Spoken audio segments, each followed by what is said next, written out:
ഇന്ന് സോഷ്യൽ മീഡിയയിൽ എൻ്റെ ശ്രദ്ധയിലേക്ക് വന്നൊരു കാര്യം, കാന്തപുരം ഉസ്താദ് നയിക്കുന്ന കേരള യാത്രയിലെ മനുഷ്യർക്കൊപ്പം എന്നുള്ള നിർവചനമാണ്. എനിക്ക് വളരെ സന്തോഷം തോന്നി. നമ്മളൊരു സംഘടനയ്ക്കൊപ്പമോ അല്ലെങ്കിൽ ഒരു രാഷ്ട്രീയത്തിനൊപ്പമോ നിൽക്കുമ്പോഴല്ല നമ്മളൊരു മനുഷ്യനാവുന്നത്. പെട്ടെന്ന് എൻ്റെ മനസ്സിലേക്ക് വന്നത് ഒരു പ്രവാചകൻ്റെ ഒരു കാരുണ്യപ്രവൃത്തിയാണ്. ഹജ്ജിന് വേണ്ടി പണം സ്വരൂപിച്ച് അവസാനം ഹജ്ജിന് പോകാൻ സ്വന്തം അയൽപക്കത്തെ വീട്ടിലെ ഒരാൾക്ക് വല്ലാത്തൊരു ബുദ്ധിമുട്ട് വന്നപ്പം ആ സ്വരൂപിച്ച പണം ആ വ്യക്തിക്ക് കൊടുത്തപ്പം പ്രവാചകനോട് ചോദിച്ചു, ഈ വർഷം ഹജ്ജ് ഏറ്റവും സ്വീകരിക്കപ്പെട്ട ഹജ്ജ് ആയിരുന്നാന്ന് ചോദിച്ചപ്പം ആദ്യം സ്വീകരിക്കപ്പെട്ട ഹജ്ജ് ആ വ്യക്തിയുടേതാണെന്ന് പറഞ്ഞു. പിന്നെ മറ്റൊരു വചനം എൻ്റെ മനസ്സിലേക്ക് ഓർമ്മ വന്നത് ഖുർആനിൽ നിന്നുള്ളൊരു വചനമാണ്. ബൈബിളിലും അതുണ്ട്.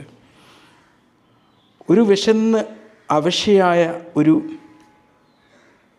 നായക്കുട്ടിക്ക് ദാഹിച്ച് വന്നപ്പം അതിന് കാരുണ്യത്തിൻ്റെ ജലപാനം കൊടുത്തതിൻ്റെ പേരിൽ ജീവിതത്തിൽ ഒരിക്കൽ പോലും നന്മ ചെയ്യാത്ത ഒരു പെണ്ണ് സ്വർഗത്തിലെത്തും എന്നുള്ളൊരു വചനം. മനുഷ്യർക്കൊപ്പം നിൽക്കാൻ നമുക്ക് വേണ്ടത് കരുണയാണ്. കരുണ ഉണ്ടാവുമ്പോഴേ നമുക്ക് ദൈവഭക്തി പൂർണ്ണമാവുന്നുള്ളൂ. മനസ്സിലായില്ലേ? എല്ലാ മനുഷ്യരും ഒരേ ഒരു ദൈവത്തിൽ വിശ്വസിക്കുന്നവരാണ്. ഓരോ കോശങ്ങളും ഒരേ ഒരു ദൈവത്തിൻ്റെ നിയന്ത്രണത്തിലൂടെ നിയന്ത്രിക്കപ്പെടുന്നതാണ്. അതിൽ വിവേചനമല്ല, അതിൽ സംഘടനയല്ല, അതിൽ രാഷ്ട്രീയമല്ല. നമ്മുടെ കോശങ്ങൾ, നമ്മുടെ എനർജി എല്ലാം ഒരൊറ്റ ഭ്രമണപഥത്തിലൂടെ ഒരൊറ്റ ശക്തിയിലൂടെ നിയന്ത്രിക്കപ്പെടുകയും അത് ഇവിടെ അലൈവായി നിൽക്കുകയാണ്. അതെല്ലാത്തിനും ഒരൊറ്റയാണ്, ഒരു ഏകത്വമുണ്ട്, ഒരുമയുണ്ട്. ഈ ഏകത്വം നമ്മളിലേക്ക് വരുമ്പോഴാണ് നമുക്ക് മനുഷ്യർക്കൊപ്പം നിൽക്കാൻ പറ്റുള്ളൂ. അല്ലെങ്കിൽ നമ്മൾ ഏതെങ്കിലും സംഘടനകൾക്കൊപ്പം അവരെ കുറ്റപ്പറഞ്ഞ് ഇവരെ കുറ്റപ്പെടുത്തി അതൊക്കെ ഓക്കെയാണ്. പക്ഷേ അത് മനുഷ്യരോട് വിവേചനം കാണിക്കാൻ വേണ്ടി, ദയ കാണിക്കാൻ വേണ്ടി, കാരുണ്യം കാണിക്കാൻ വേണ്ടി, നീതി കാണിക്കാൻ വേണ്ടി, ഇതൊന്നും കാണിക്കാതിരിക്കാൻ വേണ്ടി ഒരു കാരണമാവാൻ പാടില്ല.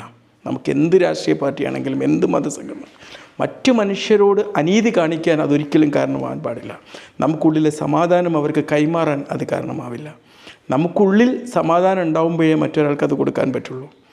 നമുക്കുള്ളിൽ ഇല്ലാത്തത് നമുക്ക് മറ്റൊരാൾക്ക് കൊടുക്കാൻ പറ്റില്ല.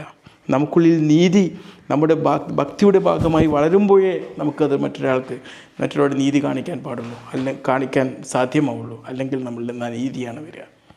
തീർച്ചയായിട്ടും ആ യാത്ര ഒരുപാട് നന്മയുടെ പാഠങ്ങൾ, അതിൻ്റെ പോസ്റ്ററുകൾ പോലും പാഠങ്ങൾ മനുഷ്യരുടെ ഹൃദയങ്ങളിൽ ബാക്കിയാണ്.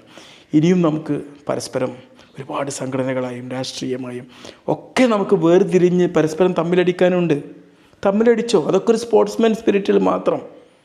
മനസ്സിലായില്ലേ? എന്ത് സംഘടന മാറുകയോ ജാതി മാറുകയോ മതം മാറുകയോ ഒക്കെ ആവാം, അതൊന്നും ഒരു വിഷയമുള്ള കാര്യമല്ല. പക്ഷേ അതൊക്കെ സംഭവിക്കുമ്പോഴും നമ്മൾ മനുഷ്യരിലേക്ക് നമ്മളുള്ളിൽ നമ്മളുടെ ഭക്തി ഉണ്ടാക്കിയെടുക്കുക, നന്മ, കാരുണ്യം, ദയ, സ്നേഹം, സമാധാനം, ഇത് വർഷിച്ചു കൊടുക്കാൻ നമുക്ക് സാധ്യമാവണം. അത്തരം മനോഹരമായൊരു മെസ്സേജ് ഈ ലോകത്ത്, കേരളത്തിൽ മുഴുവനും വ്യാപിച്ചുകൊണ്ട് നടത്തുന്ന ഈ യാത്രയ്ക്ക് ഞാൻ വീണ്ടും ആശംസകൾ കൈമാറുകയാണ്. ബൈ.